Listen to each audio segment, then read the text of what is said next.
Il était à peu près 11 heures du matin. Je portais mon complet bleu marine, une chemise bleue, une cravate avec pochette assortie, des souliers noirs, des chaussettes de laine noire à baguette bleu foncé. J'étais impeccable, rasé, et je n'avais pas bu. J'étais l'image même du détective privé tiré à 4 épingles. J'avais rendez-vous avec 10 millions de livres sterling.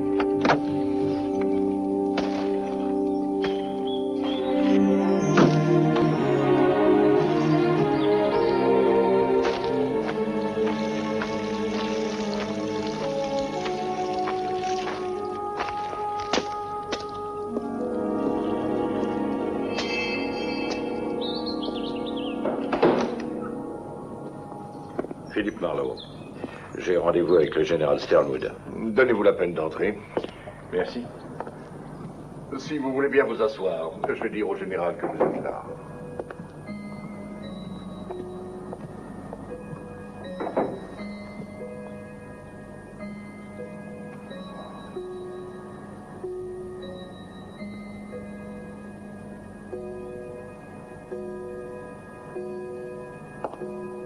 Qu'est-ce que vous êtes grand. Je ne l'ai pas fait exprès. Vous êtes aussi bel homme. Vous vous appelez comment? Sauveur Rayleigh, le grand Saint-Bernard. Qu'est-ce que vous faites? Je suis détective. Américain? Oui. Après la guerre, j'ai jamais retrouvé le chemin de mon pays. Vous vous moquez de moi? Mais non, je ne me permettrai pas. C'est vrai que vous êtes grand. Vous me plaisez beaucoup. Et doucement. Le général va vous recevoir, monsieur Marlowe.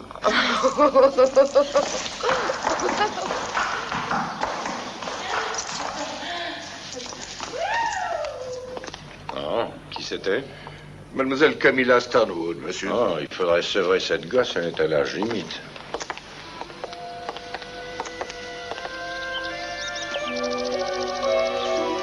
C'est par là, monsieur.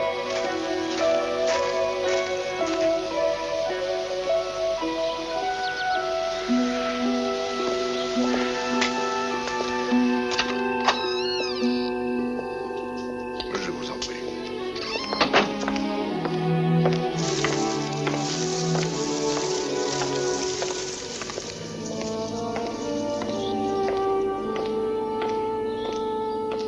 Monsieur Marlowe, mon général. Très heureux. Vous êtes ici en présence du fantôme lamentable d'un univers fastueux.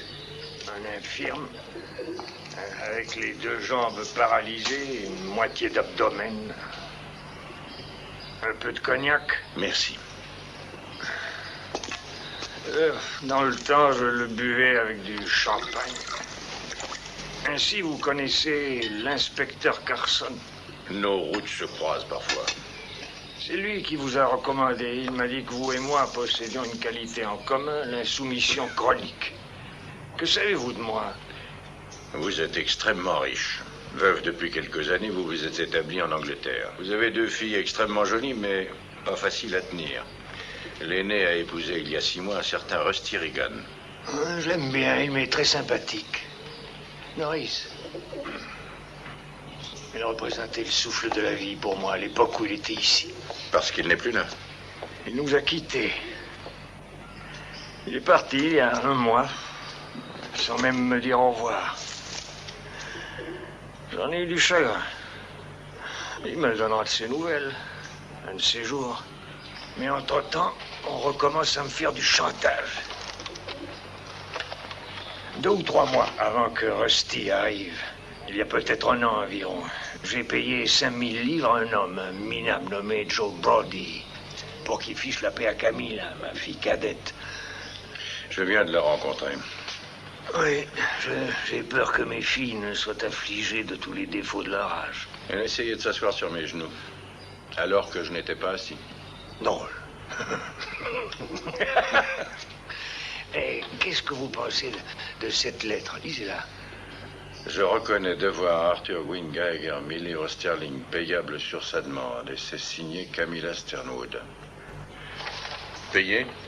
Pourquoi? Parce que ce n'est pas ruineux et ça évite des ennuis. On ne cède pas au chantage.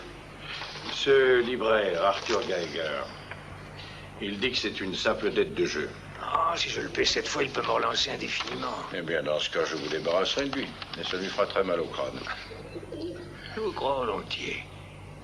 Quels sont vos honoraires, monsieur Marlowe? 50 livres par jour plus les frais, quand ça marche. Ça me semble raisonnable pour extirper l'horrible tumeur maligne que l'on vous plante en pleine poitrine. L'affaire est entre vos mains. N'en parlez pas à ma fille Camilla. Elle se contentera de sucer son pouce mine de rien. Maintenant, monsieur Marlowe, je vous demande de m'excuser.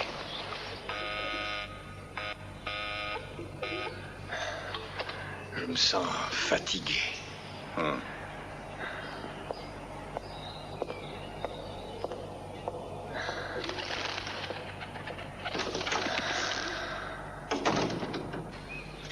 Le général m'a chargé de vous remettre un chèque du montant que vous désirez, monsieur. Comment il vous a prévenu? Par la façon de sonner, monsieur.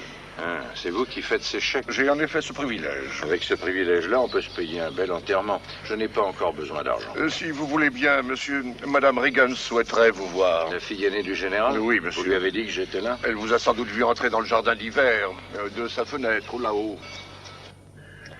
Ainsi, vous êtes un détective privé comme dans les livres. Je ne savais pas que ces gens-là existaient vraiment.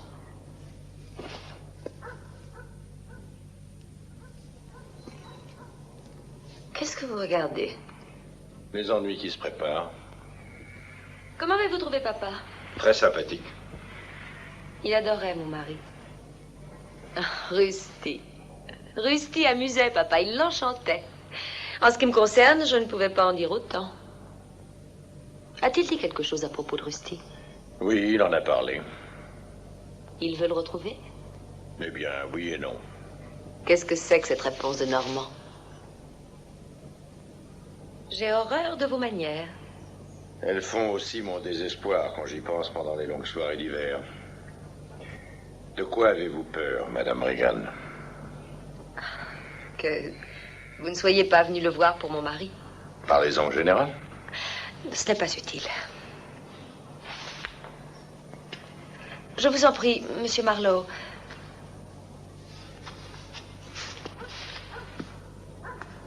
Je vous en prie. Pourriez-vous retrouver Rusty si je vous le demandais? Il vous a quitté quand? Il y a un mois environ. On a retrouvé sa voiture dans un garage, Dieu sait où. Qui ont? Il n'a donc rien dit là-dessus. Ce n'était pas à ce sujet que j'ai été reçu par votre père. C'est cela que vous essayez de me faire dire? Si vous voulez tout savoir, oui. C'est parfait. Je n'ai plus qu'à me retirer.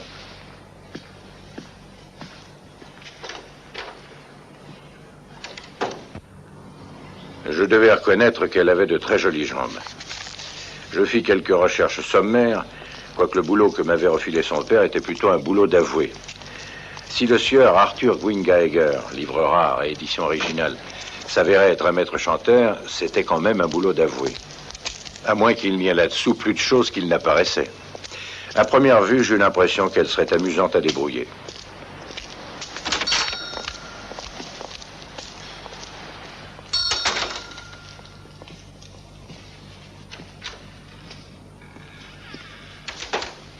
Vous désirez, monsieur? Auriez-vous un Chevalier au Dubon, 1840, l'édition complète? Non, nous ne l'avons pas pour l'instant. Auriez-vous le Ben-Hur, 1860? Celui avec un erratum à la page 170. J'ai bien peur que non. Vous vendez des bouquins? Et ça, qu'est-ce que c'est? Un poisson rouge? Vous collectionnez les vieux manuscrits, je pense. Non, seulement les factures impayées. D'accord. Est-ce que M. Geiger reviendra bientôt? J'ai bien peur que ce soit assez tard. Eh bien, il y a là un excellent fauteuil qui me tend les bras. Il reviendra probablement très tard. Oh, ce n'est pas grave. Je n'ai pas grand-chose à faire, sauf attendre et revoir ma leçon de trigonométrie dans l'espace. Oui. Oui, bien sûr.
Naturellement, je savais de quel genre de livre il s'agirait.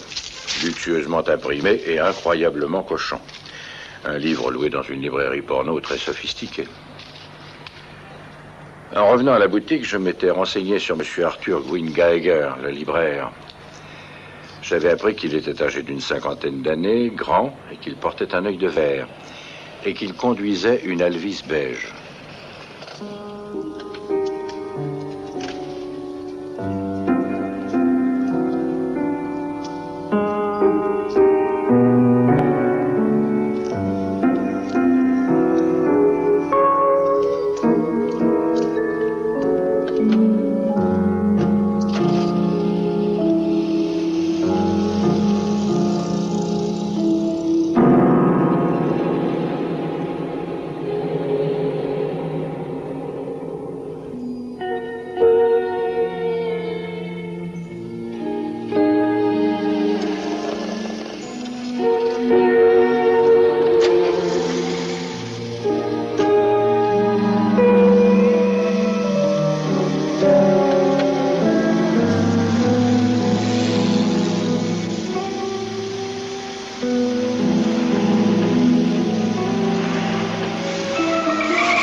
On se rhabille.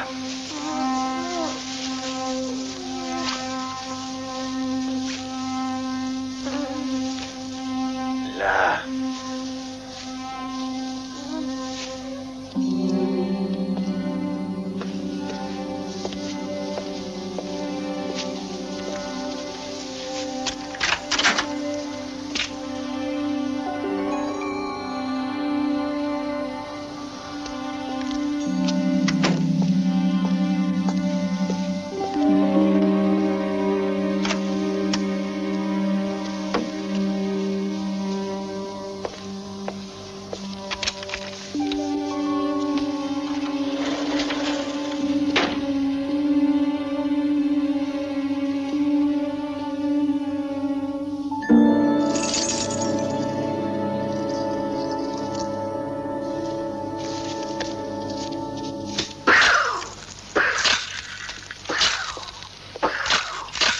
Désolé, Trésor, c'est trop tard. On a piqué tes photos depuis longtemps. Et maintenant, on rentre à la maison. Tu viens?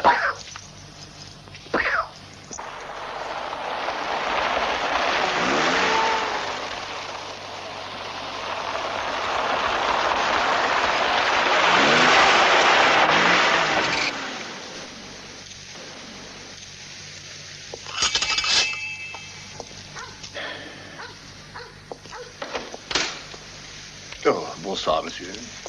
Bonsoir. Est-ce que Madame Reagan est chez elle? Non, monsieur. Le général est couché, j'espère. C'est seulement le soir qu'il arrive à dormir. Appelez la femme de chambre, elle est plus qualifiée pour ce travail. Oh, mon Dieu. Oui, je vais chercher Mathilda. Voulez-vous que j'appelle un taxi? Non, non, surtout pas. En fait, je ne suis pas là. Vous avez eu des visions, c'est tout.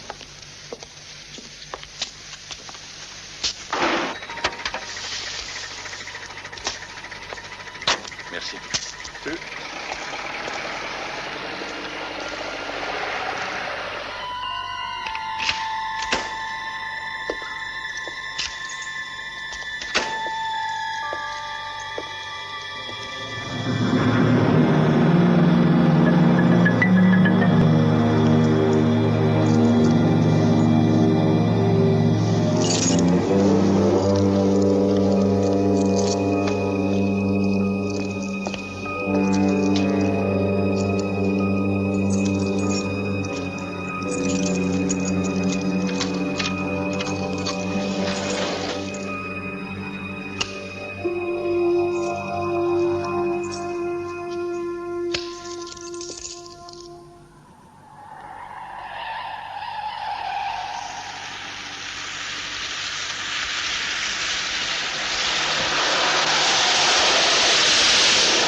J'avais dit à un vieillard agonisant que j'allais le débarrasser d'un maître chanteur. Mais quelqu'un l'avait fait pour moi, à coup de revolver. Il ne me restait que le carnet trouvé dans la chambre à coucher de Geiger. Il portait un tas de noms et d'adresses en code.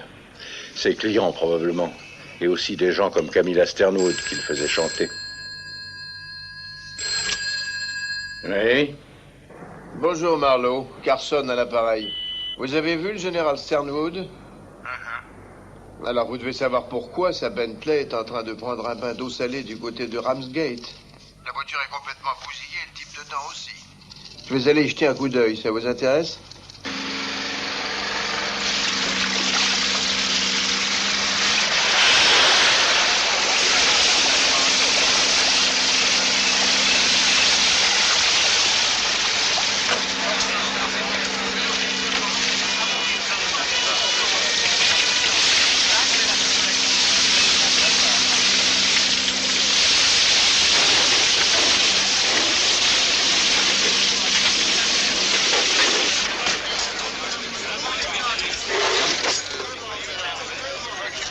Racontez-nous ça. C'est par là qu'il a sauté. L'impact a dû être méchant. À 1h du matin, on était à marée haute. Personne n'a rien vu par ici.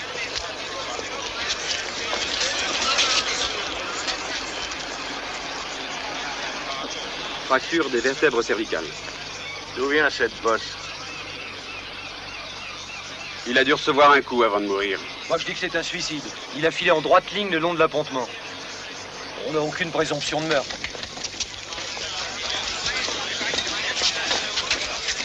Vous connaissez cet homme, Marlowe? Oui, c'est le chauffeur d'Esternwood. Je l'ai vu briquer cette voiture hier. Votre boulot pour le général avait un rapport avec lui? Pas du tout. Je ne sais même pas son nom. Owen Taylor. Hein? Oui, c'est son nom. Il y a 2 ans environ, le général m'a appelé. Taylor avait filé avec sa fille, la cinglée, la plus jeune. J'ai réussi à les retrouver en Écosse. Il pensait se marier rapidement. Et alors? Eh bien, le lendemain, la sœur aînée arrive et déclare que Taylor était transi d'amour pour la jeune Camilla et qu'elle lui avait proposé ce mariage éclair. Nous avions fait une petite enquête. Taylor avait écopé 6 mois pour vol avec effraction 3 ans plus tôt. Ils sont tordus dans cette famille.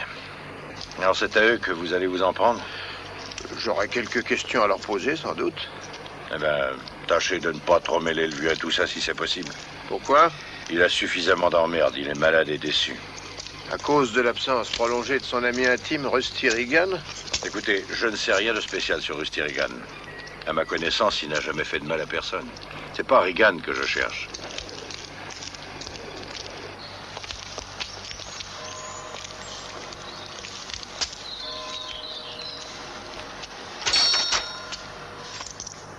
Ah, c'est vous.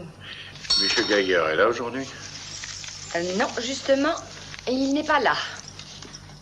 Mais au fait, qu'est-ce que vous vouliez? Et je plaisantais naturellement au sujet de ces éditions originales. Je suis obligé d'être très prudent. J'ai un article qui peut intéresser votre patron. Un voyageur de commerce.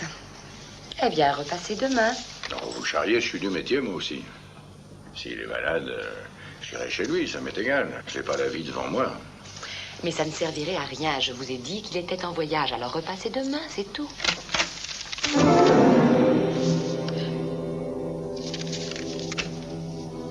Ok. À demain, alors. Je vous laisserai bien ma carte, mais vous savez ce que c'est? Ouais. Je sais ce que c'est.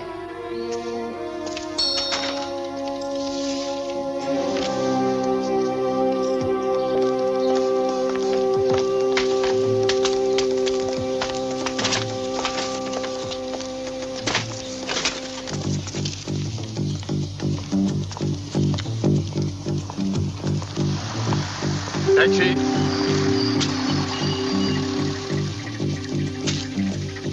Vous pourriez suivre ça? Elle est arrêtée. En supposant qu'elle décide de rouler. Bien sûr. Ok, allons-y.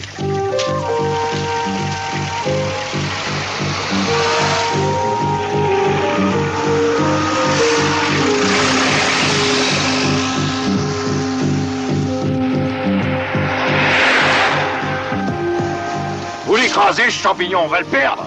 Allez, dites pas de conneries.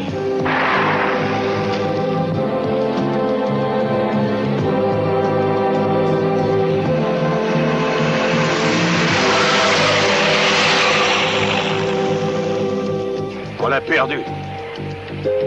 Bon Dieu, essayez à gauche. J'ai dit à gauche, enfin. Dites donc, vous n'allez pas m'apprendre à conduire. Hein. Si vous n'êtes pas content, allez vous faire voir. Arrêtez-vous ici.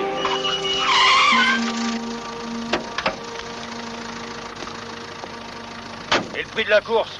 Et le billet de 5 livres que je vous ai donné? Et le pourboire alors? Sur la sonnette de la porte, un nom, J. Brody. Un certain Joe Brody avait reçu 5000 livres du général Sternwood pour cesser de s'amuser avec Camilla et se trouver une autre compagne de jeu interdit. Ça pouvait être ce Brody-là. Ces caisses sont pour mon ami Joe Brody au numéro 3? Oui.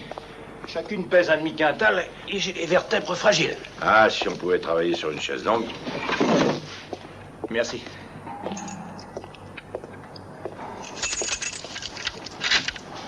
Oh, vous venez de temps en temps à votre bureau? Ça m'arrive quelquefois, vous voyez. Je suis désolée pour hier. J'ai peut-être manqué de courtoisie. J'en ai manqué aussi.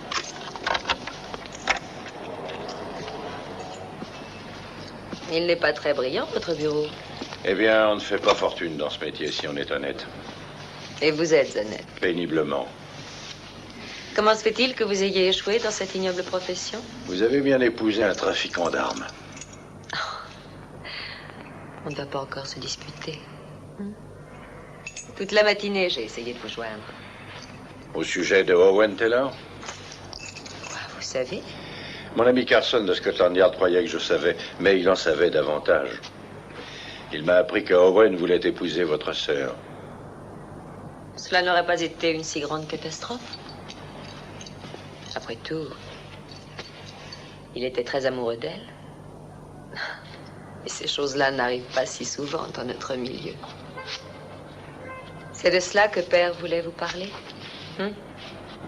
De Camilla? Il évite encore d'aborder ce sujet. Eh bien, regardez donc ces photos.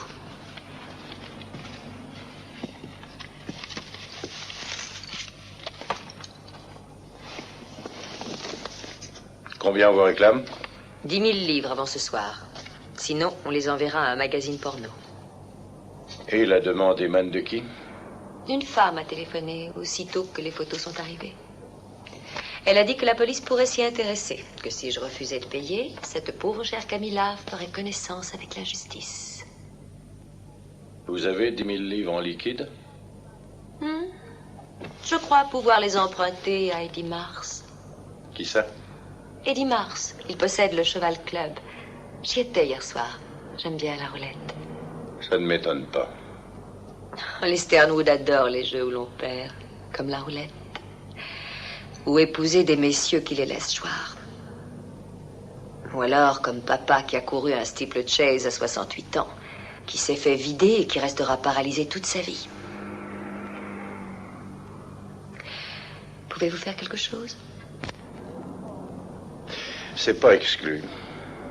Je vous aime beaucoup. Vous croyez au miracle. Je crois que je peux trouver les 10 000 livres. Après tout, je suis une des meilleures clientes de Eddie Mars. Et j'ajoute qu'il a une très bonne raison de me rendre service. La jolie poupée avec qui Rusty est parti est justement Mona, l'épouse d'Eddie Mars. C'est intéressant, il me semble. C'est pas Rusty que je cherche.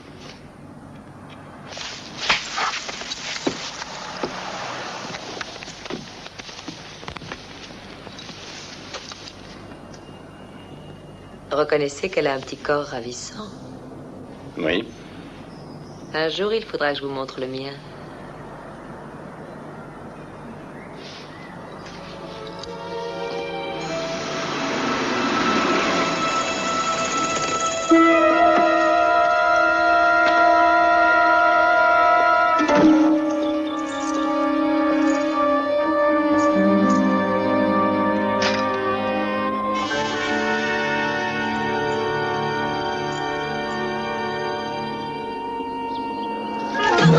Un instant.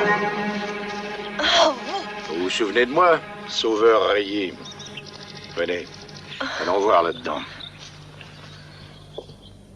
Est-ce que vous vous souvenez de ce qui s'est passé la nuit dernière? La nuit dernière, j'étais malade. J'étais chez moi. Racontez ça à d'autres. Vous étiez assise dans ce fauteuil, sur ce châle, avant que je vous ramène chez vous. Vous vous en souvenez très bien. Qu'est-ce que vous voulez? Je veux savoir qui a tué Geiger. C'est Joe Brody qui l'a tué? Joe Brody? Quelle blague! Ah, je vous en prie, ne jouez pas au plus fin avec moi. Sachez que la simplicité est une vertu élémentaire. C'est Joe Brody qui l'a tué? Qui... Elle est folle. Oui, Joe l'a tué. Pourquoi?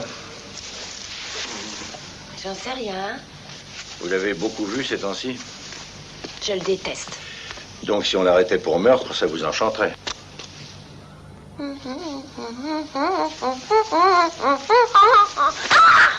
Vous n'êtes pas rayé, vous êtes Philippe Marlowe. C'est ma sœur qui me l'a dit, vous êtes un détective Et privé. après, vous vous rappelez?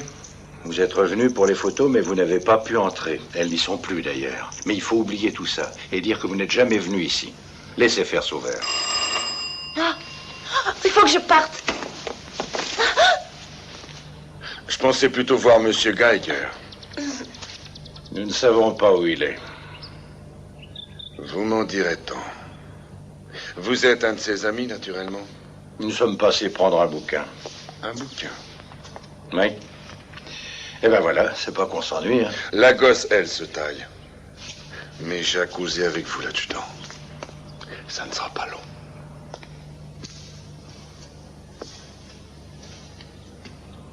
Du sang. Il y en a un paquet. Vous croyez? Il n'y a qu'à appeler les flics. Bonne idée, faites-le. Mais qui êtes-vous? Philippe Marlowe, profession détective. Vous êtes américain? C'est pas honteux. Comment se fait-il que vous ayez une clé? Je suis le propriétaire. Eh ben, bravo. Alors, Eddie Mars, c'est vous. Je savais que vous aviez le Cheval Club, j'ignorais votre intérêt pour le livre porno. J'ai besoin de Geiger pour des raisons personnelles. Je ne me mêle pas de son racket. C'est pour y entrer que vous l'avez descendu. Non, Geiger n'était pas à la boutique aujourd'hui. Quelqu'un est allé déménager son stock de livres. Je tiens à savoir ce que mes locataires trafiquent. Moi, j'ai un propriétaire qui s'en fout. Marlowe, J'aime pas traiter avec les marioles. Alors évitez cette baraque. J'irai plus loin, évitez-moi, d'accord? Bon, je m'évapore. Oh, à propos, comment va Madame Mars? Il me semble que nous avons un ami commun, un trafiquant d'armes, nommé Rusty Regan.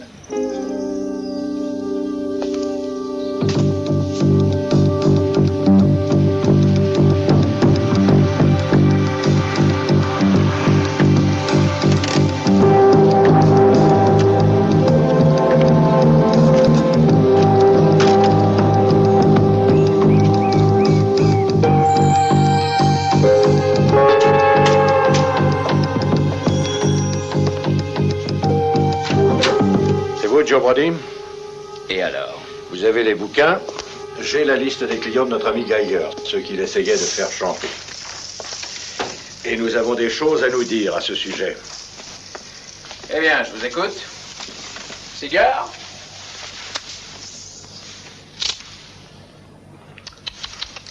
On voit beaucoup de revolvers ces temps-ci et très peu de jugeotes. Pourquoi vous êtes venu ici? Faites sortir votre copine au soulier pointu de derrière ce rideau. Elle doit en avoir marre de retenir sa respiration. Bon, ça va. Agnès. J'étais sûre que ça tournerait mal. J'ai ici la liste des caves, celle de Geiger, rédigée en code. Il doit y avoir 500 noms environ. Si ce sont des clients fidèles de notre ami, je pense que ça représente par an 1/2 million de livres de bénéfices. Ça vaut la peine de tuer un homme. Il est fou, allié. Ferme ton clapet, Agnès. Le chantage, c'est pas un métier tellement intéressant. À votre place, je me contenterai des livres porno. Vous réussirez peut-être à me faire rire. Qui est-ce qui dirige cette admirable raquette? Maintenant, c'est vous. Je n'ai pas tué Geiger. Je connais une personne qui dira le contraire. Ah oui, cette sale gosse en chaleur. Ça ne m'étonne pas. Parfait. Je me doutais bien que c'était vous qui aviez ces photos d'elle à poil. Bon, j'accepterai de l'argent liquide. J'en manque ces temps-ci et Agnès a bien envie de partir ailleurs. Vous n'aurez rien du tout. Vous gagnez.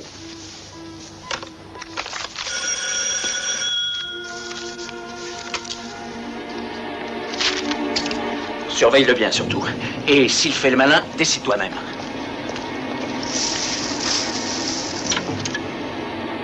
Je veux mes photos. Donne-moi mes photos. Je rends-moi mes photos. Écoute, ne nous en allons pas, Camilla.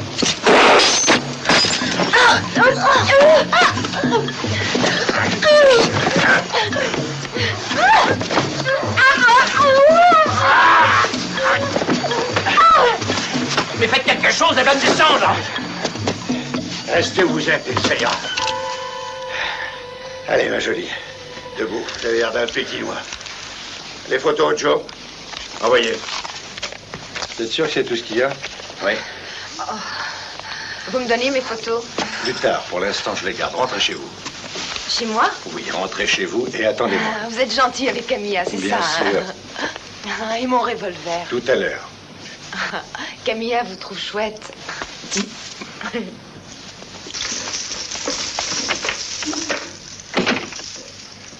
Pourquoi t'as fait chanter Madame Regan au lieu de son paternel? Bah, j'ai déjà tapé le vieux il y a pas longtemps.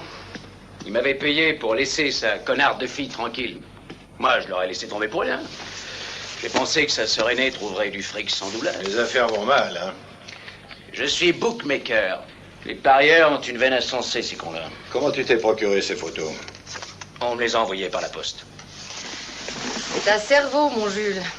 Mais alors, drôlement trépané. Bon, vous avez vos photos. Je ne crois pas que vous irez voir les flics.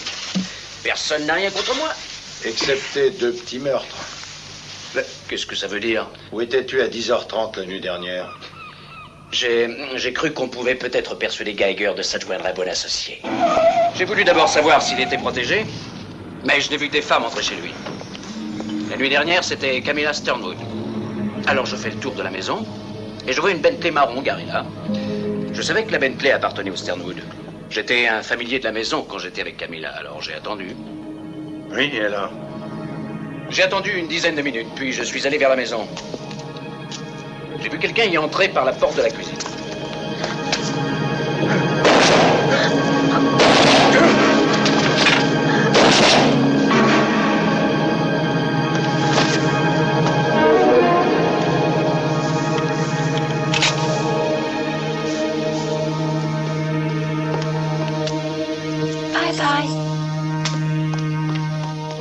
j'ai vu l'assassin se sauver par le jardin, monter dans la Bentley et démarrer. Alors tu l'as suivi et tu as fauché les négatifs. Oui, je l'ai suivi un bon bout de chemin et puis... je l'ai rattrapé quand il s'est embouti contre une cabine téléphonique.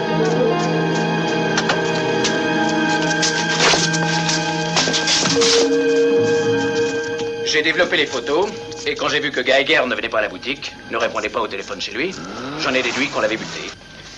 Alors, grâce à Agnès, j'ai pu emprunter son stock de livres. Oh, pour elle! Eh bien, si c'est elle, rassure-toi, je lui ai confisqué son revolver. Ça ne me rassure pas du tout. C'est toi, Brody? Oui, une minute.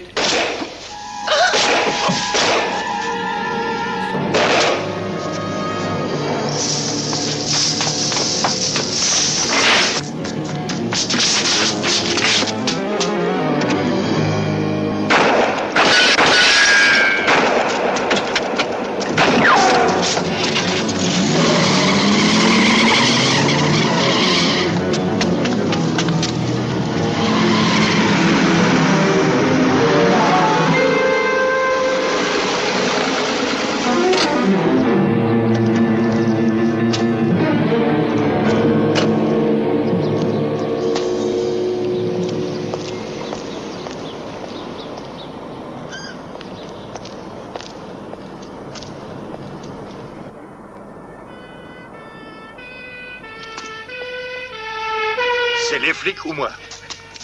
Mais qui vous êtes? Un ami à Geiger. Vous allez me foutre la peste, ces ordures! C'est un revolver minuscule, fils. Il fera un trou minuscule si je te mets un pruneau dans la gueule. Alors écoute, on va très lentement aller jusqu'à ma voiture. Tu vas prendre le volant et tu vas me conduire chez l'oncle Geiger. Comment tu t'appelles? Carl Lundgren. T'as pas tiré sur le mec qu'il fallait? Joe Brody n'a pas tué ton petit copain. Je sais que tu as une clé, alors allons-y. Qui vous a dit que j'avais une clé? Ton copain Geiger t'a donné une clé.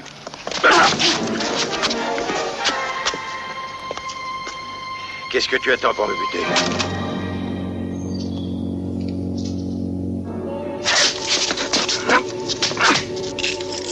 Il semble que 3 personnes possèdent une clé de cette maison. Toi, moi et Eddie Mars. Ça ne peut être que toi ou Eddie Mars qui avez sorti le cadavre de Geiger pour le cacher. Et je crois que c'est toi. Tu vas me dire où il est. Ouais.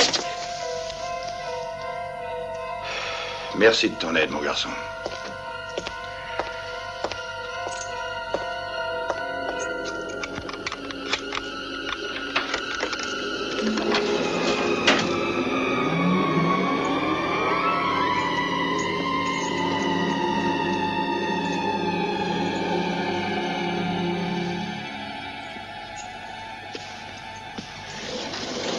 Les voici donc alignés devant les juges et le public. 58 jeunes femmes, parmi les plus jolies du monde, concourent pour le titre envié de Miss Univers. Voici d'abord Miss Guatemala, une ravissante... Qu'est-ce que vous dites? J'ai été très occupé. Je n'ai pas arrêté depuis que je suis sur cette affaire. Il est temps de tenir une petite conférence. 80, des yeux bleus.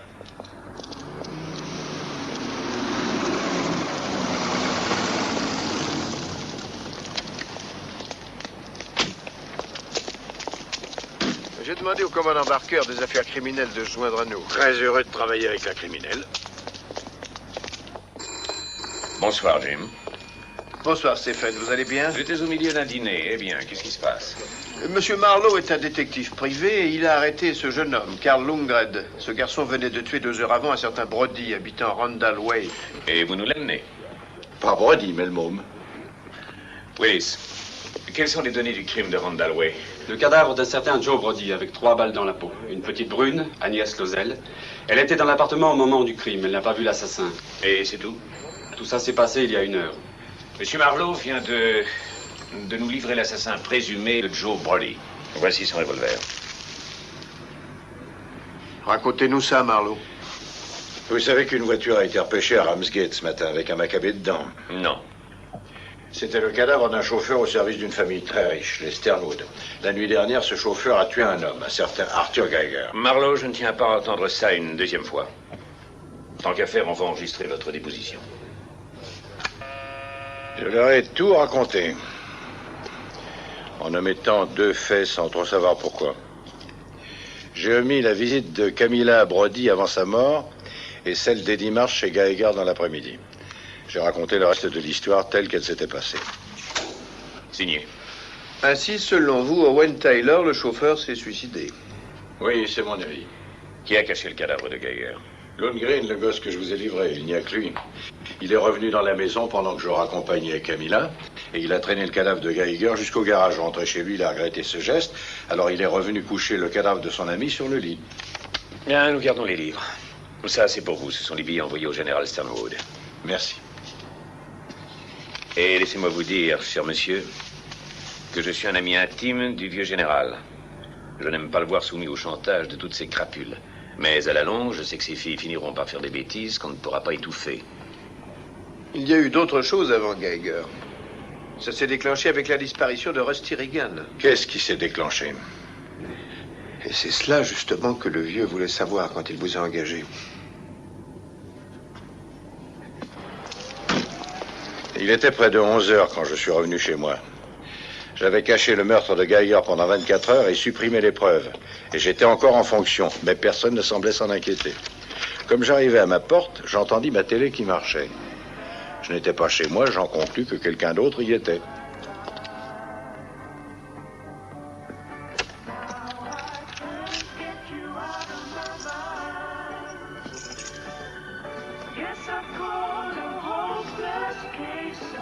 On a l'air bien méchant ce soir. Et en plus, on fait poireauter les copains. Je dois puer le flic à 10 mètres. Je suis trop claqué pour causer, trop claqué pour bouffer, trop claqué pour réfléchir. Rassure-toi, on n'a rien démoli. C'était pas indispensable pour l'instant. Et puis dans ton vestibule, on trouvait le temps long. Oui, on s'emmerdait. Fallait pas rester là à souffrir pour rien. Fallait rester dehors. Bon, alors écoute-moi, l'adjudant. Ça paye de me servir. Mais je suis méchant quand je suis mal servi. Débouche-toi les oreilles, t'entendras mes dents claquer. Il y avait la poulaille chez Geiger.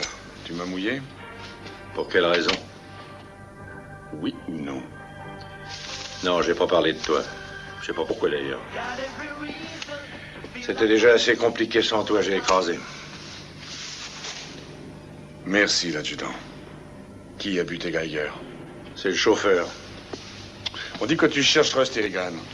Oui, il semble que plusieurs personnes le croient, mais c'est pas vrai. Eh bien, au cas où tu le chercherais, je pourrais te refiler un tuyau. Alors, viens me voir un de ces 4 matins chez moi, au club. Pourquoi pas? Tu vois, Marlowe, j'ai comme l'impression qu'on pourrait bien se marrer à notre prochaine rencontre.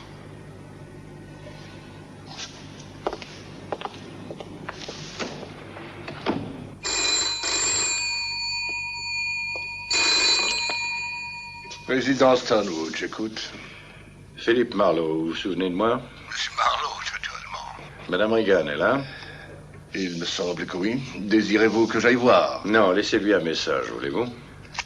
Dites-lui que j'ai les photos, la série complète. Et qu'elle n'a pas de souci à se faire, c'est clair? Ah oui, vous avez les photos. Il n'a pas de souci à se faire. Permettez-moi de vous remercier, monsieur. Je permets.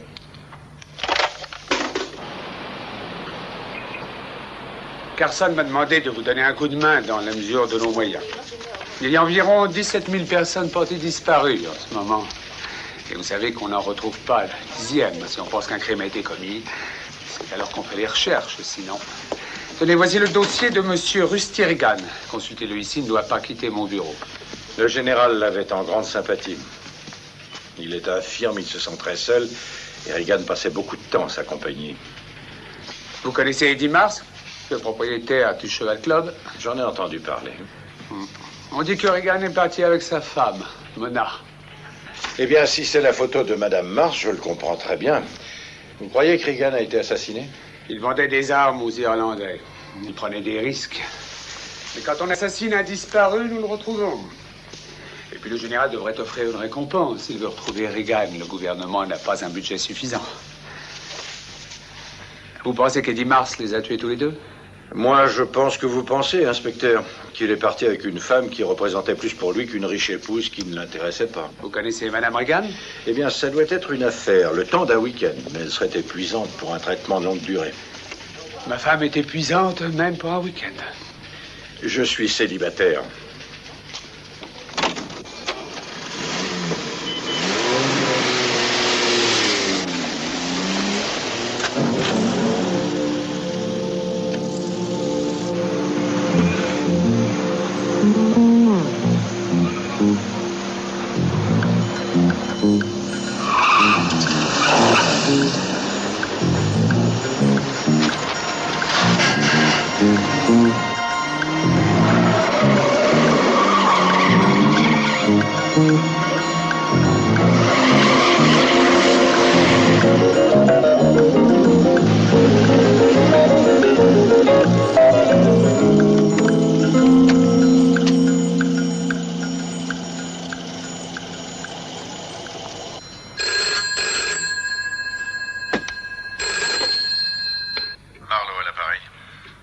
Ici Norris, monsieur.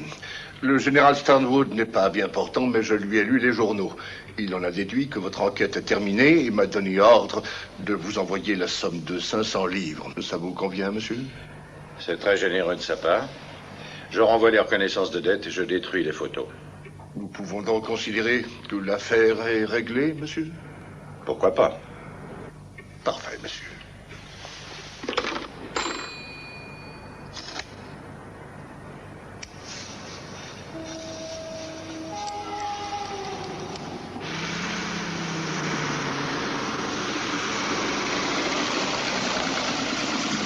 Bonsoir, monsieur. Bonsoir. Benny, occupe-toi de la voiture.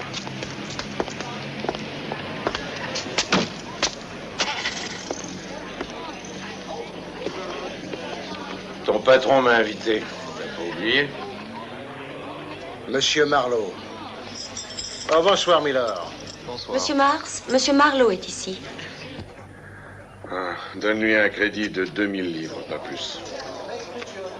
Ah, l'adjudant. Quel plaisir de te revoir. Assieds-toi.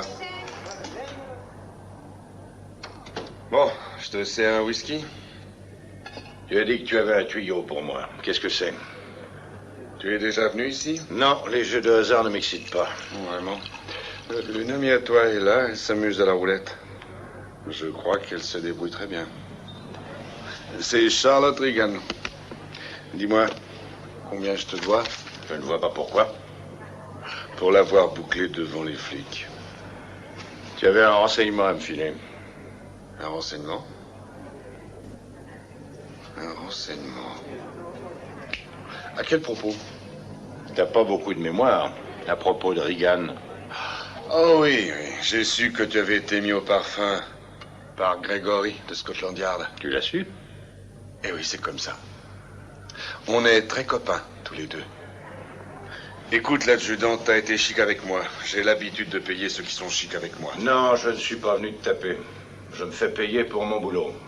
Ça fait pas des masses selon tes normes, mais je m'en tire. Tu n'aurais pas buté Reagan des fois, si? Non. Tu as cru ça, toi? De toi, rien ne peut m'étonner.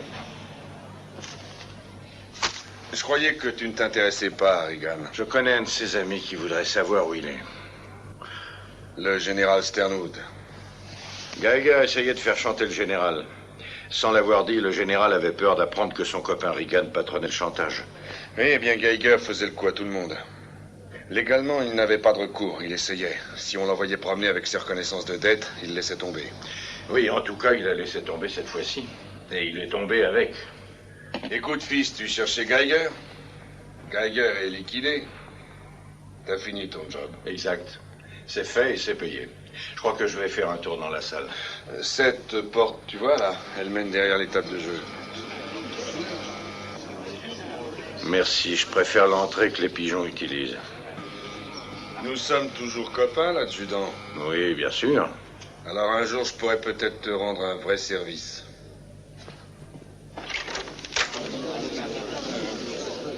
Tu serais pas en train de me faire suivre par un type en voiture, une Humber grise, des fois?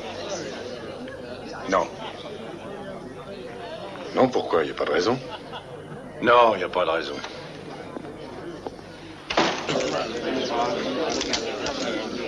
Faites vos jeux.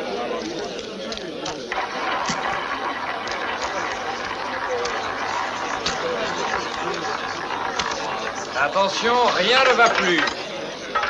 Le 21 rouge impair et passe. Donnez-moi un martini. Bien, monsieur.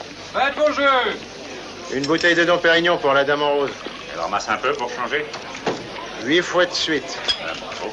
Merci. Messieurs, faites vos jeux. Quoi qu'elle fasse, elle peut pas perdre. Vous voulez parier?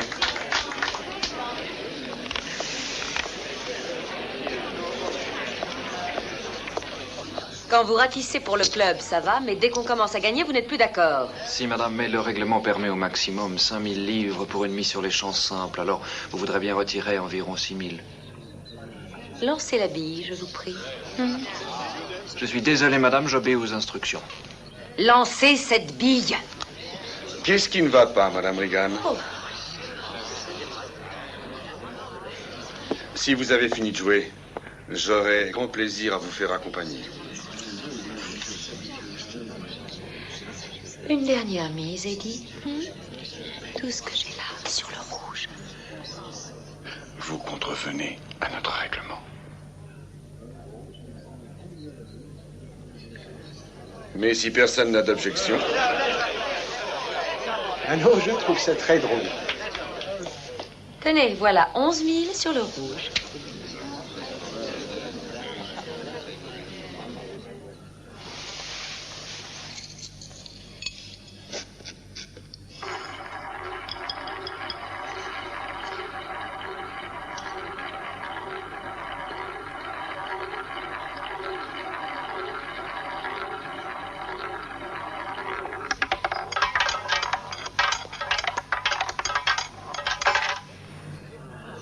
Sept impairs rouges et manque.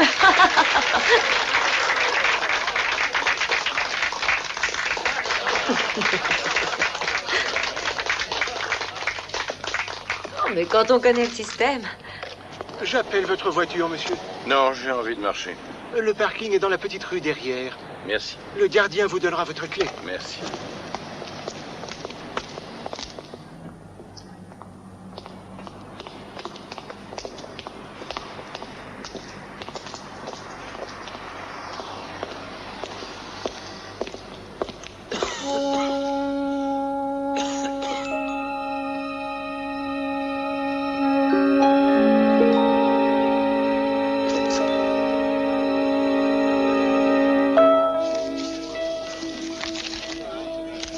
C'est dommage de partir quand vous gagnez.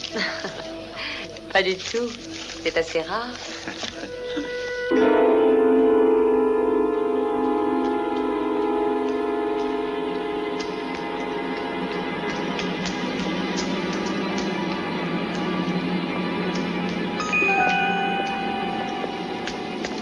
C'est un revolver, ma petite dame. Qui vous êtes cuite.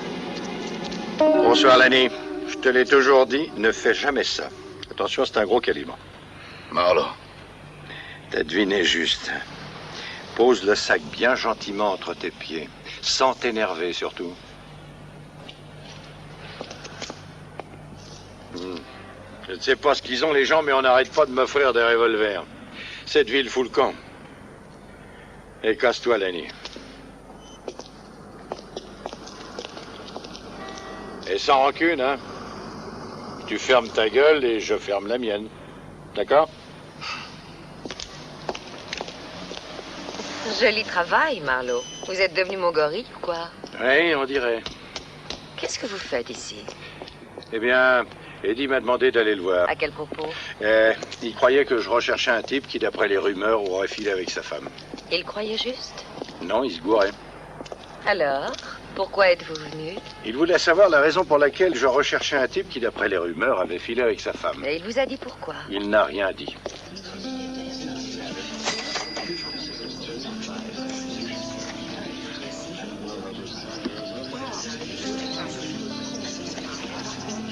Avec quoi Eddie Mars vous vient-il?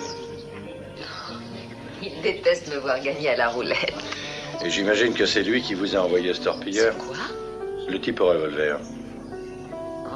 Seriez-vous un torpilleur? Non, ils sont du mauvais côté de la barricade. Est-ce qu'il y a un bon côté? Avec quoi il vous tient, Eddie Mars? Vous voulez dire s'il a une prise sur moi? Oui. Vous êtes très spirituel. Je n'ai pas la prétention d'être spirituel. Comment va le général? Pas bien. Je ne voudrais pas qu'il meure en haïssant ses enfants.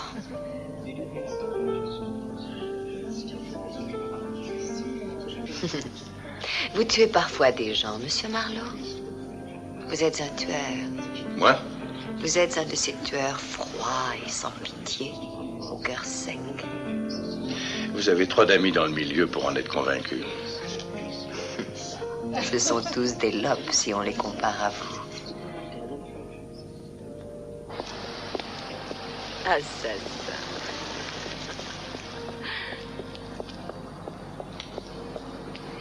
Où habitez-vous? À Westminster, près de la cathédrale. Vous m'invitez, ça ne vous ennuie pas? Vous y tenez? Oh, oui.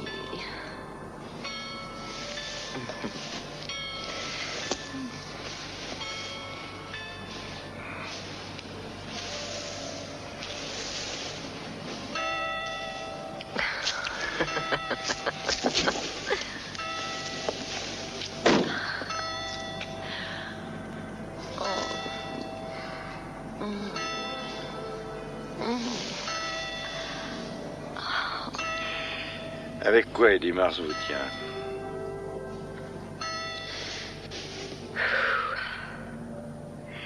Alors c'est ça votre tactique? C'est ça ma tactique. Espèce de sale type.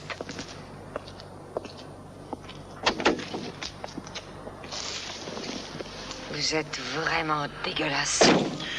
Écoutez, vos lèvres sont très agréables, mais votre père ne m'a pas engagé pour faire l'amour avec vous. Comment Eddie Mars vous tient-il? Si vous dites encore ça, je pousse des hurlements. Allez-y, ne vous gênez pas. Mais qu'est-ce qui vous fait croire qu'Eddie me tient? Je vous en prie. Voilà un type qui vous laisse ramasser une fortune et puis qui vous lance dans les pattes un truand chargé de la récupérer. Et ça ne vous étonne pas du tout. Il était très au point, son numéro.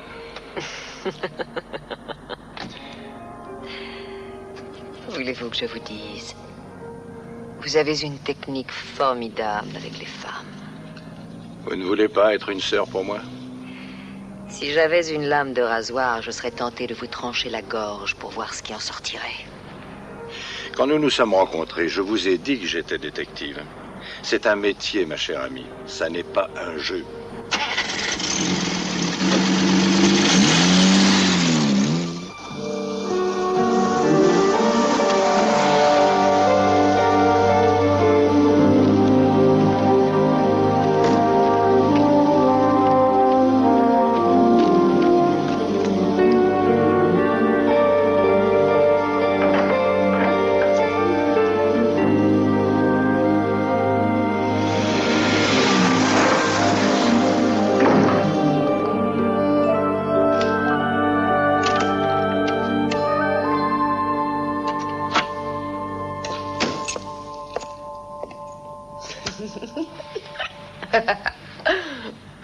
Je vous préviens, je suis toute nue. Entre nous, le contraire m'aurait étonné. Vous attendiez une seconde et je vous disais, je parie que vous êtes toute nue. Vous êtes chouette. Ravissant, mais j'ai déjà vu. Souvenez-vous. Le gardien m'a laissé monter grâce à votre carte que j'ai fauchée au maître d'hôtel. J'ai dit que vous m'aviez demandé de vous attendre ici. Parfait. Nous savons comment vous êtes entré. Vous allez me dire maintenant comment vous allez sortir. Ah non, je reste. C'est gentil ici. J'aime. Il faut qu'on reste copain. C'est à cause de la conscience professionnelle. Je travaille pour votre père et il a confiance en moi. Je ne veux pas lui faire ça. Bon, je vais à la cuisine me verser un scotch. Vous en voulez un? Oh, s'il vous plaît. Si vous êtes habillé lorsque je reviendrai, vous aurez votre scotch, ok?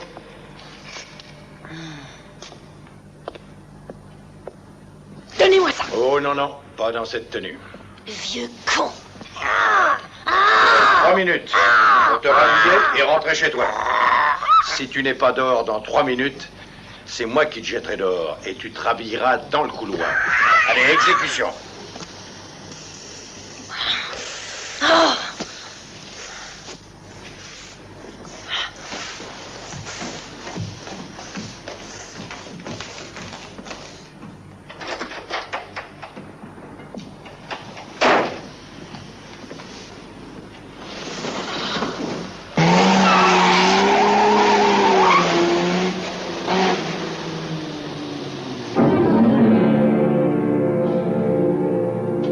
Le lendemain matin, la Humber grise m'attendait dans la rue. Un petit bonhomme était assis dedans, tout seul. Peut-être un poulet qui avait du temps à perdre, ou une bleusaille du métier venant fourrer son nez dans mon business, ou alors l'archevêque des Bermudes cherchant à me remettre dans le droit chemin. Je trouvais sur mon bureau une enveloppe qui contenait un billet de 3 mots banals et un chèque de 500 livres, le tout signé pour le général Sternwood, Vincent Norris. La journée commençait bien. Je me demandais si j'allais faire réviser ma voiture, m'acheter un costume, prendre des vacances ou payer mes créanciers lorsque le petit bonhomme de la voiture grise apparut. Eh bien? Vous savez qui je suis? Oui. Tu me files le train, tu me colles aux fesses depuis 2 jours comme un mec qui veut se faire une fille et à qui il manque juste ça de culot pour se décider à l'aborder. Écoutez, je m'appelle Harry Jones. Et tu connais un certain Joe Brody. Qui vous a dit ça? Tu es trop mineuse pour être un flic, t'es pas avec Eddie Mars, je lui ai posé la question. Alors je ne vois personne sauf des copains à Brody qui viendraient me chercher des puces. Oui, bien, c'est Agnès qui m'envoie. Vous connaissez Agnès? La seule libraire que je connaisse avec assez de sex appeal pour couper l'appétit à un canari. Eh ben, vous avez fait une remarque, là-bas, le jour où Brody s'est fait buter. Vous avez dit que Brody devait en savoir un bout à propos des Sternwood pour risquer de les faire chanter avec ses photos. Qu'est-ce qu'il savait? Je vends le tuyau. 200 billets. Il faut qu'on décanille, Agnès et moi. Ah, elle est trop forte pour toi. Un de ces 4, elle va te bouffer à la vinaigrette. C'est pas gentil de me dire ça. T'as raison. Quel tuyau tu veux me vendre? Vous payez? Ça me servira à quoi? À retrouver Rusty Regan, peut-être. C'est pas Rusty Regan qui m'intéresse. Ah oui? Continue. Je l'ai connu, Rusty. On n'était pas intimes, d'accord, mais assez pour lui dire qu'est-ce qui va pas, mon vieux? Il répondait ou il répondait pas, selon son humeur. Ils étaient tous présents cette nuit-là. Eddie Mars avec Charlotte Sternwood. Ils étaient tous là pour une raison. Mona Grant, la chanteuse. Mars était fou d'elle. Rusty aussi. Charlotte Sternwood traînait dans toutes les boîtes parce qu'elle avait des insomnies. Won't somebody dance with me? Start up a... Eddie Mars a embarqué Mona Grant, la chanteuse. Il l'a épousée. Et Rusty a souffert et a épousé Charlotte Sternwood. Mais le ménage a foiré. Et Rusty a commencé à tourner autour de Mona. Ensuite, ils ont disparu.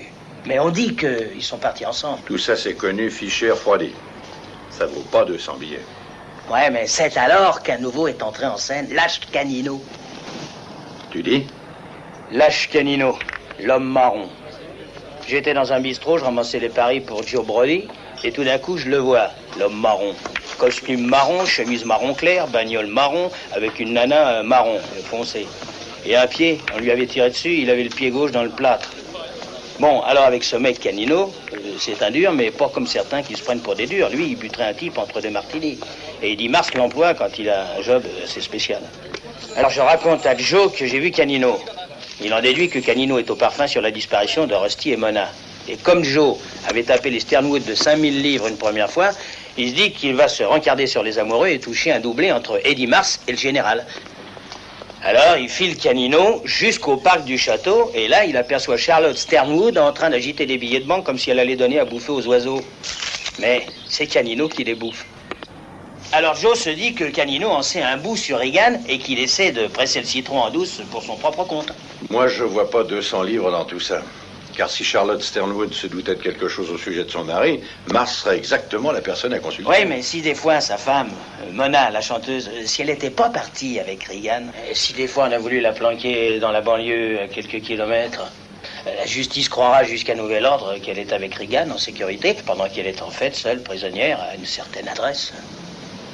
Cette adresse-là, je veux bien la payer. Ah, non, Agnès l'a trouvée, c'est elle qui vous la donnera. Donne-la moi. Je connais très bien ton Agnès. Non, non, moi je lui ai promis, c'est vrai. L'adresse, elle vous la donnera contre l'oseille. Vous connaissez Burlington House? Oui, une espèce de cimetière pour affaires en liquidation. Le bureau de Joe Brody est au rez-de-chaussée, à 8 heures, hein, d'accord? Apportez du liquide.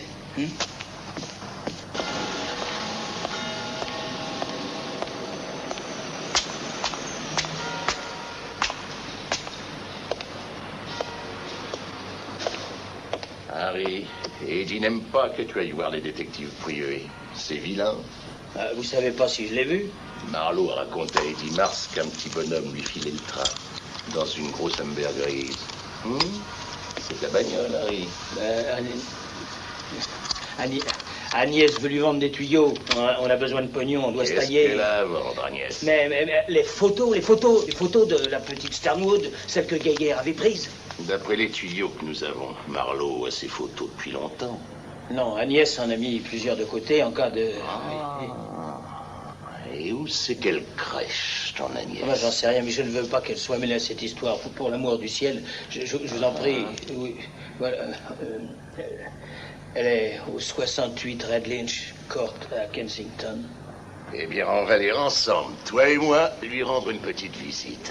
Hein, mais... Et je ne te conseille pas de me doubler. Non, c'est la vérité, je vous jure. Hein. Alors, à la vérité. C'est ça. À la vérité. À Agnès et à la vérité, Harry.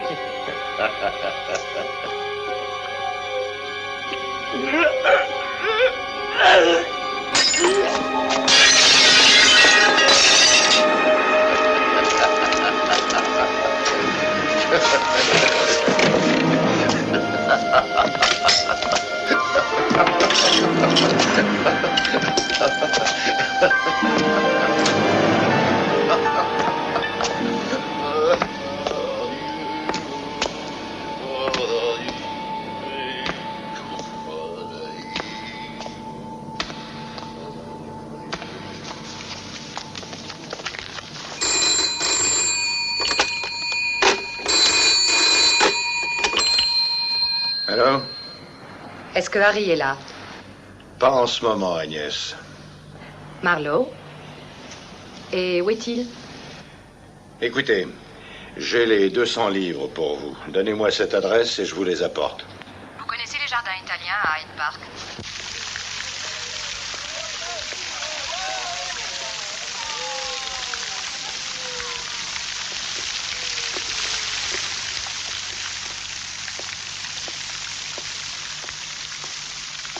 Donnez-moi l'argent.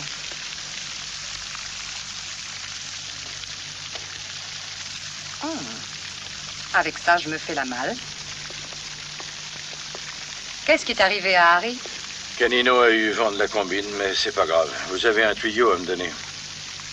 Joe filait Canino dès qu'il en avait l'occasion. Il sentait qu'il y avait un filon. Oui, Harry m'a déjà dit tout ça. Il y a 2 mois environ, il l'a suivi. En bagnole sur la nationale A jusqu'à Clinton. Sans succès. Ça devenait une obsession chez lui. Tous les samedis, tous les dimanches, il me traînait dans ce secteur-là, espérant retrouver Canino et sa voiture brune. Il y a 15 jours, on les a repérés. On les a doublés devant un dépôt de pesticides. La femme au volant, c'était l'épouse d'Eddie Mars, Mona. Elle portait une perruque blonde. Canino, le chien de garde, lui faisait prendre l'air. Joe a filé la Rover en restant devant. Et juste après avoir dépassé le garage Hunt, il voit leur voiture tourner dans un sentier à gauche. Ce soir-là, Joe y est allé en douce jeter un coup d'œil. Une radio marchait et la voiture de Canino était là. On a vu qu'il ne se passait rien, alors on est reparti. Ce n'était que ça. Souhaitez-moi bonne chance. Je vais en avoir besoin. Ça, c'est vous qui le dites.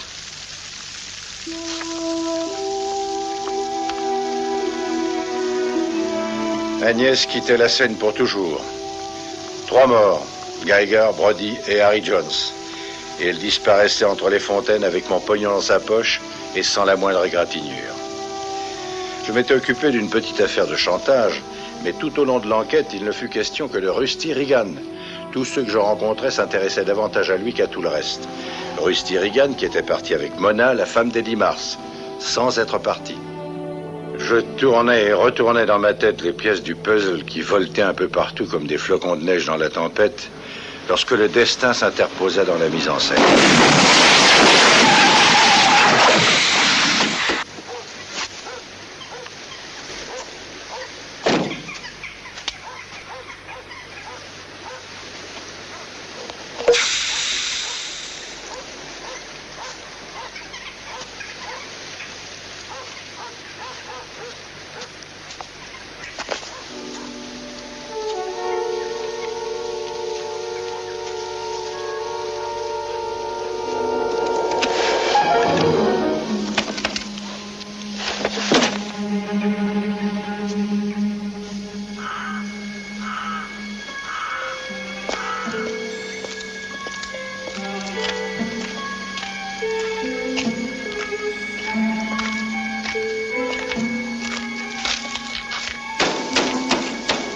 Fermé.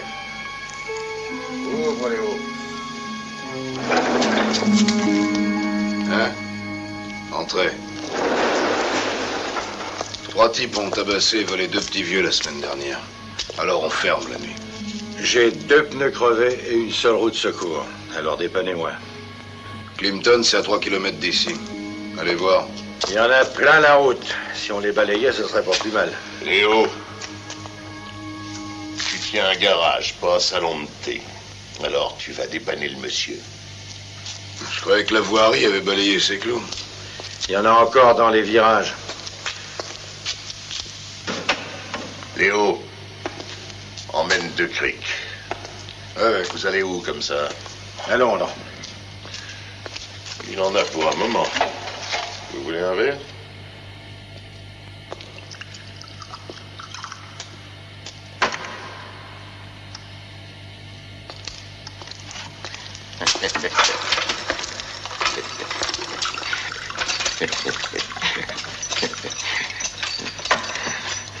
Vous vous êtes couré, c'est pas la route de Londres. J'ai pris le mauvais tournant, sans doute. Ah oui.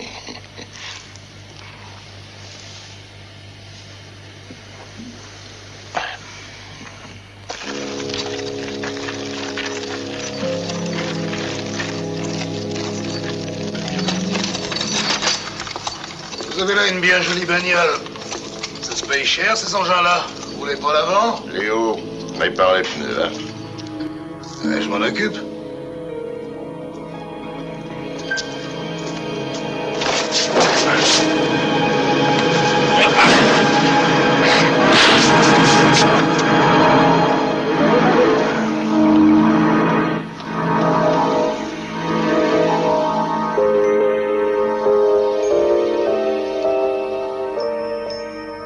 Bien dormi, Monsieur Marlowe?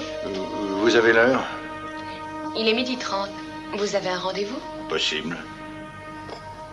Où sont ces messieurs? Ils creusent ma tombe? Ils ont dû sortir faire une course. En vous laissant seul? Vous n'avez pas l'air trop dangereux. Je croyais que c'était vous, leur prisonnière. En quoi est-ce que ça vous regarde? Eddie ne vous a jamais rien fait. Et si je ne me cachais pas, si je sortais au grand jour, les flics seraient persuadés que Eddie a abattu Rusty Regan. Eddie l'a effectivement abattu. Eddie n'a rien fait du tout. C'est pas un tueur. Il ne tue pas de ses mains, il a Canino pour ça. Canino a assassiné un homme ce soir. Un petit bonhomme inoffensif qui essayait d'aider quelqu'un. J'étais là, j'ai tout vu. Ce n'est pas Eddie qui l'a envoyé. C'est démodé le blond platine de nos jours. C'est une perruque, en attendant que les miens repoussent. Qui vous a tondu? Moi, pourquoi? Oui, pourquoi? Pour prouver à Eddie que comme il le voulait, je resterais caché. Et qu'il n'avait pas besoin de me faire surveiller. Je ne peux pas le trahir. Je l'aime. Vous n'êtes pas difficile. Excusez-moi. Vous partez, déjà? Ça fait 2 heures que je suis là. Ça me donne des crampes. J'ai besoin d'air. M'oubliez pas, surtout.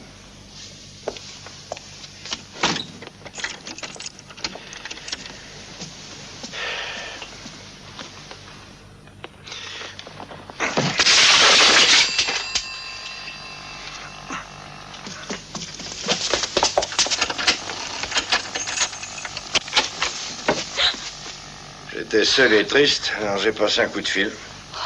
Dans une dizaine de minutes, je crois que cette baraque sentira la poulaille à plein nez. Vous avez intérêt à ce qu'on ne me trouve pas ligoté à cette chaise. Vous avez besoin de moi. Vous êtes impliqué dans un meurtre, peut-être deux. Mais je n'ai rien à voir avec ces gens-là. Je donnerai ma version. Je ne peux rien faire pour les menottes. C'est Canino qui a la clé.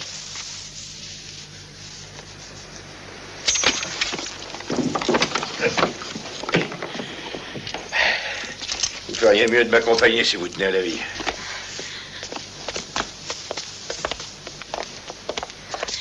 Je n'ai pas peur de Canino. Je suis la femme du patron. Eddie est innocent, on n'a rien à craindre. Eddie est une chiffre molle. Canino est un type qui tue comme on écrase une mouche.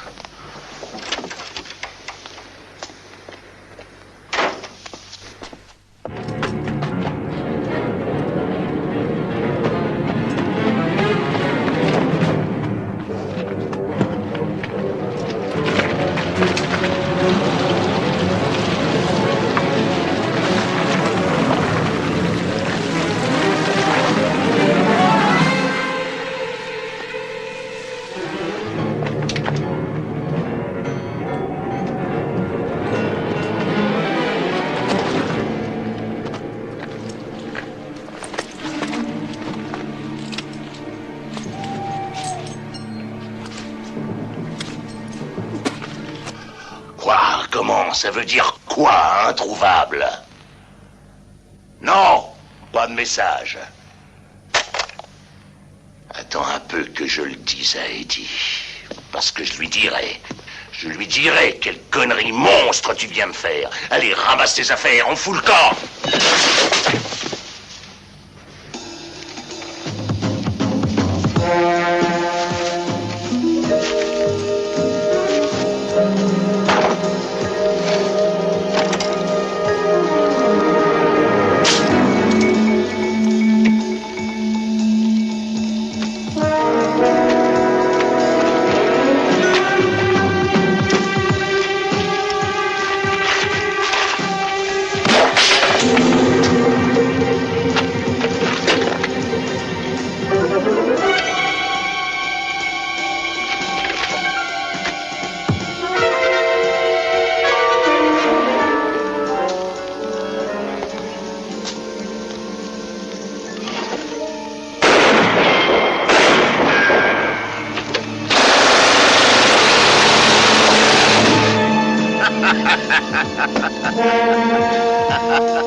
Vous jouez trop brutal, Marlowe. On a massacré trop de gens dans le secteur. J'ai pas eu ma part du festin. Une chance que la femme ait confirmé votre version. Ce sera un cas de légitime défense. Et le cas d'Eddie Mars, ce sera quoi? Il est là. On a eu une avalanche de dépositions aujourd'hui. Il veut bien reconnaître qu'il a caché sa femme, et même il admet que c'était idiot. Il dit qu'il connaît Canino, mais en tant que client seulement. Il ne connaît pas Harry Jones. Geiger, c'était son locataire. Alors Mars rentre tranquillement chez lui, il est libre, c'est ça? Si vous avez des preuves, on l'inculpera. Et Reagan, vous croyez que vous le trouverez? J'en sais rien. Je n'essaierai même pas.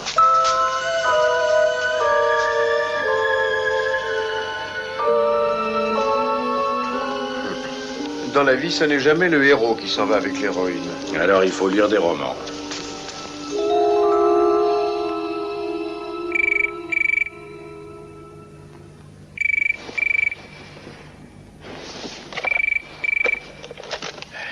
Oui. Monsieur Marlowe? Le général Sternwood voudrait vous voir, si cela ne vous dérange pas, monsieur. Eh bien, il est 2h35. Je passerai dans 1 heure. Merci, monsieur.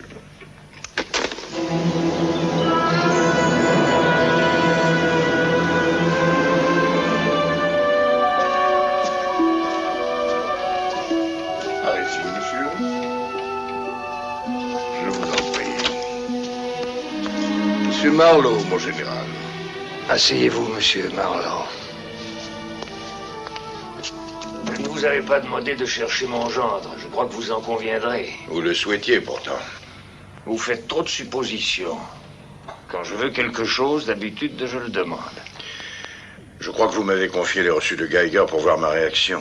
Votre maître d'hôtel a cru que Geiger mort, l'affaire était terminée. Ce n'était pas le cas. Je ne pouvais comprendre qu'un homme comme Geiger vous envoie ses billets dans l'espoir que vous paieriez en gentleman. En fait, il voulait savoir si quelque chose vous obsédait. Dans ce cas, vous auriez payé. Et quelque chose vous obsédait. Vous aviez peur que votre gendre ne soit pas l'homme qu'il semblait être.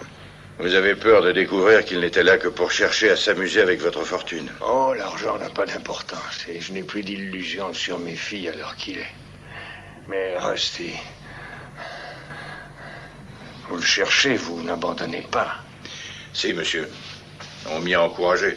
Les flics me trouvent trop combatif. Retrouvez Rusty, vous aurez 10 000 livres si vous réussissez.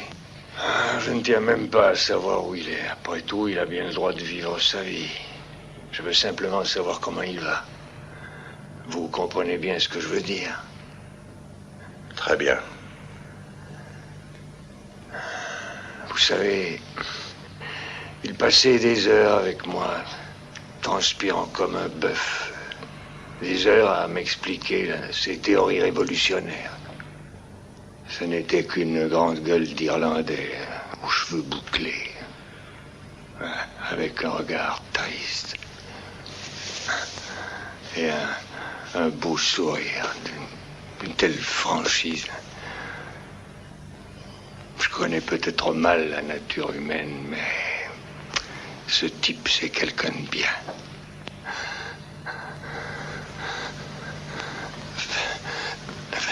Faites ça pour moi, Marlowe.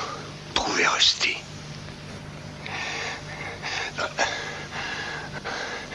Trouvez-le moi. Je vais essayer. Et il faut vous reposer.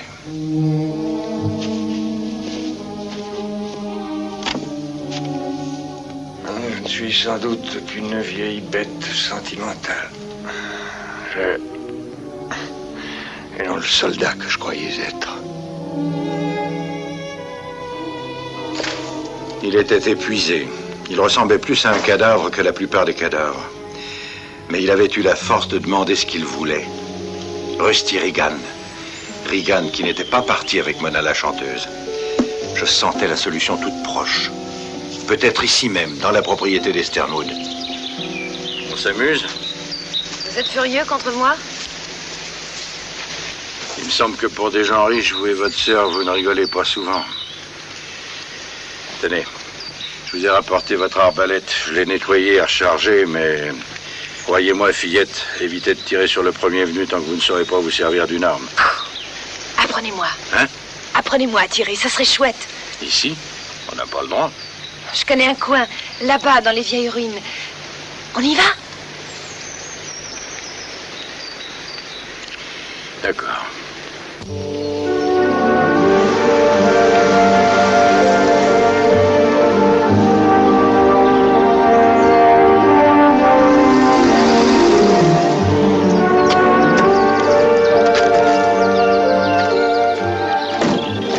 Ça vous plaît? Qu'est-ce que c'est? Une vieille ruine romaine d'il y a 2000 ans. Et faites attention, il est chargé. Vous allez viser cette boîte de conserve, d'accord?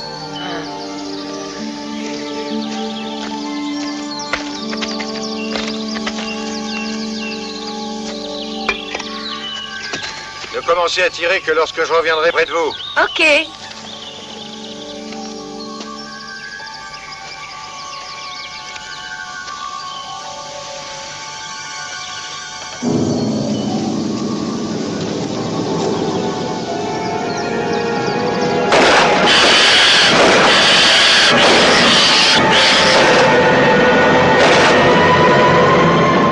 Vous savez que vous êtes chouette.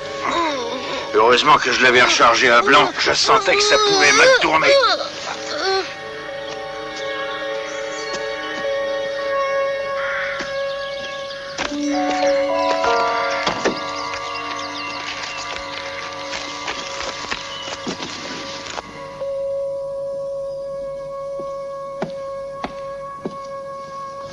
Vous vous fichez éperdument de nous tous ici, n'est-ce pas? Hier soir, vous tuez un homme. Maintenant, ma pauvre sœur est malade parce que vous l'avez terrifiée. Alors, vous êtes muette? Comment va-t-elle? Oh, je n'en sais rien, comme ça. On a réussi à l'endormir. Qu'est-ce que vous lui avez fait? Absolument rien. Je suis passé à la maison après avoir vu votre père. J'ai rendu à Camilla un objet qui lui appartenait. Elle voulait apprendre à tirer. Elle voulait me montrer de vieilles ruines. Elle voulait aussi me tuer. Elle a vidé tout le chargeur sur moi, les 6 balles. Charmante nature, n'est-ce pas? Il faudra le prouver. Prouver quoi? Qu'elle a voulu vous tuer. Vous étiez seul, vous ne pouvez rien prouver. Je pensais à une autre circonstance. Alors que ce revolver était chargé de vraies balles. Je pensais au jour où Rusty, votre mari, a disparu. J'ai trouvé Camilla dans mon lit un soir, complètement nue. Je l'ai jetée dehors. Regan avait dû la repousser un jour de la même manière. On ne fait pas ça à une fille comme Camilla.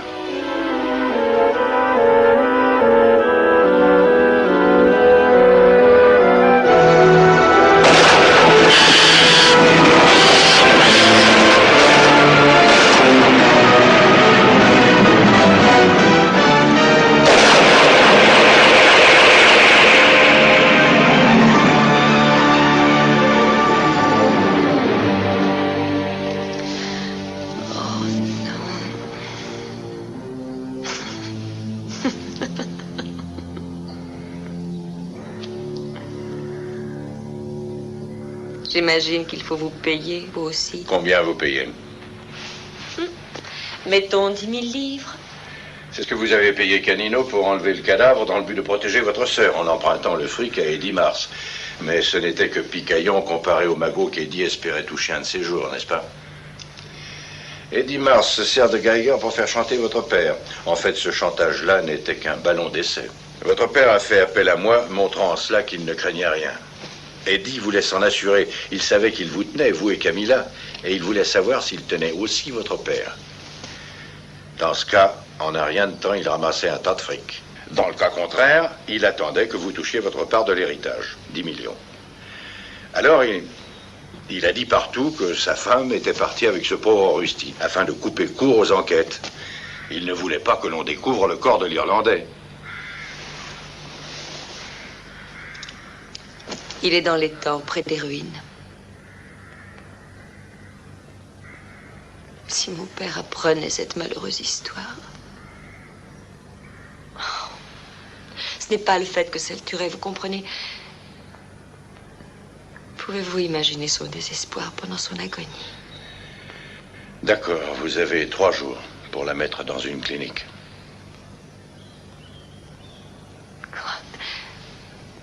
Vous ne voulez pas d'argent? Aussi. Il n'y a que le fric qui m'excite. L'appât du fric est si fort chez moi que pour 50 livres par jour, plus les frais quand je travaille, je risque mon avenir, la haine des flics, la colère des 10 mars et de ses copains. J'esquive les bastos, je supporte les minables et je dis merci infiniment. Si vous avez d'autres ennuis, appelez-moi, je vous en prie, je laisse ma carte là sur la table. Je fais tout ça pour un peu d'argent et peut-être aussi pour préserver le peu d'orgueil que ressent un homme brisé et malade envers sa famille. Pour qu'il soit sûr que son sang n'est pas empoisonné. Et que si ses filles sont parfois un peu extravagantes, il n'y a pas de pourriture en elles.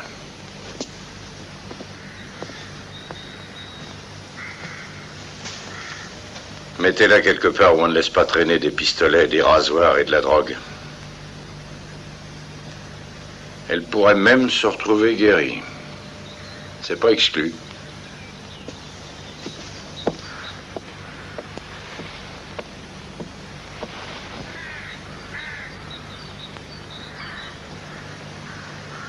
Qu'est-ce que ça peut faire où on vous couche quand vous êtes mort? Dans l'eau croupie d'un étang ou dans un mausolée de marbre? Vous êtes mort. Vous dormez du grand sommeil. Vous vous foutez de ces choses-là. L'eau et le pétrole, pour vous, c'est de l'air et du vent. Vous dormez du grand sommeil sans vous soucier de la pourriture qui a conduit à votre chute, à votre mort. Maintenant, j'ai sur moi un peu de cette pourriture. Beaucoup plus que Rusty Reagan. Par le vieux bonhomme, lui restait propre. Il pouvait reposer tranquillement dans son lit à baldaquin, les mains exsangues croisées sur les draps, et attendre. Son cœur n'était plus qu'un bref murmure irrégulier. Ses pensées grises comme la cendre. Et tout à l'heure, lui aussi, comme Rusty Reagan, s'endormira du grand sommeil.